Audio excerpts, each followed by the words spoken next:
Hello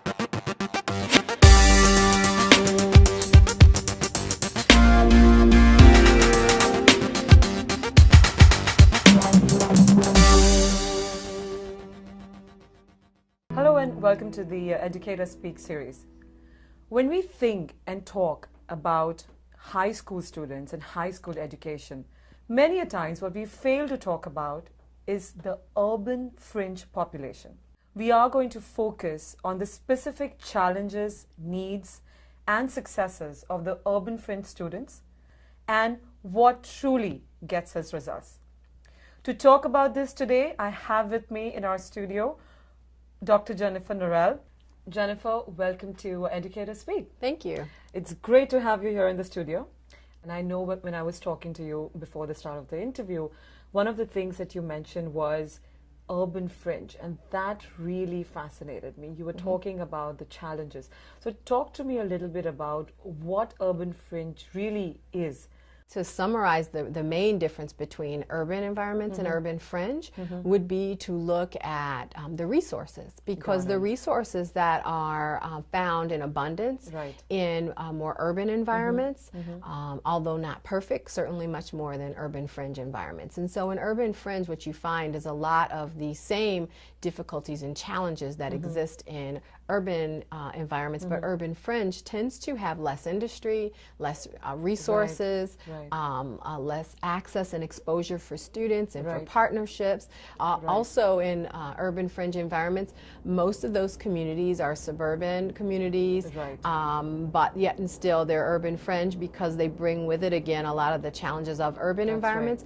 And in urban environments, you tend to have all of the data and all of the systems under at least the same, albeit not the same building, the same system. But when you're talking in terms of urban fringe and suburban communities, students are actually moving back and forth between different communities and separate districts. And so that's often a challenge when you're trying to keep data and history and tracking students. Talk to me about some of the strategies that you have used as a reformist of student achievement. I know that you've done a lot, so talk to us about Wow, that's a pretty loaded question. I think now with focus on college and career readiness, and what that really means is different depending upon what grade level you're looking at. And in high school, we often feel kind of a bit of a rush because at that point it's the end of the line, so to speak. And so I have been really trying to focus on utilizing and leveraging partnerships with community colleges in particular, but also college and universities to be able to bring in their expertise. Also providing students who are ready to have early college opportunities, actually sending them for a portion of their day to the college campus to allow them to be exposed to career pathways.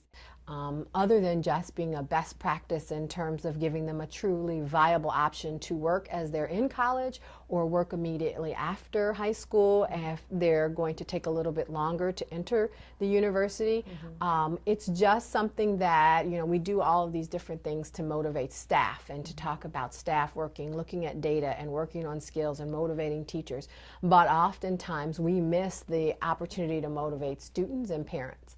And when you talk about arming students and providing them with certificates to either gain employment while in high school or gain employment right out of high school, and then putting them that much further along the education continuum, as you know, that higher education is very expensive. So if we can move faster to provide them with those opportunities at no cost to the families.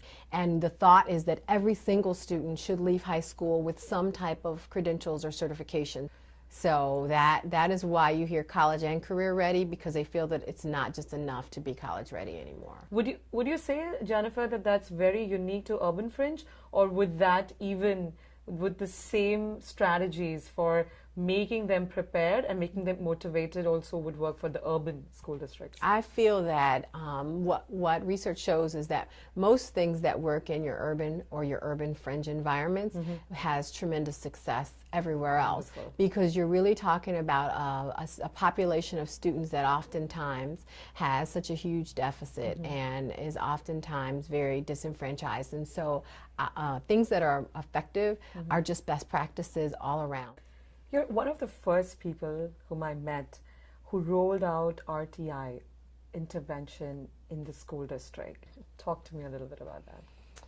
Okay, well, RTI, for those who may not know, is response to intervention. And one of the biggest components of actually setting up an RTI system, which a lot of schools and districts coin MTSS, is really having some sort of an early warning system, which is a systematic way to look at all students and measure their performance against some level of thresholds to be able to have data as your indicator, not just teacher referrals, and have all of the data on one actual template.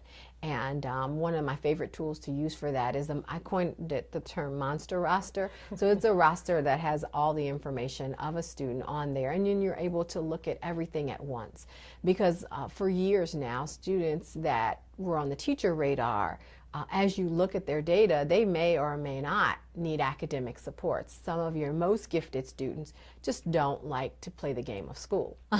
And so what you find is you're putting services and resources behind students, and you're not addressing the issue of the need, and it's not an academic need. So just being really specific about what it is that each student needs. And that takes a lot of work and a lot of time to be able to do that. Jennifer, thank you so much for joining us. Thank you for today. inviting me. So as we move on with the Educator Speak series, we are going to talk to educators from around the world with one main goal in mind: to connect, collaborate, and reform education for every single student around the world.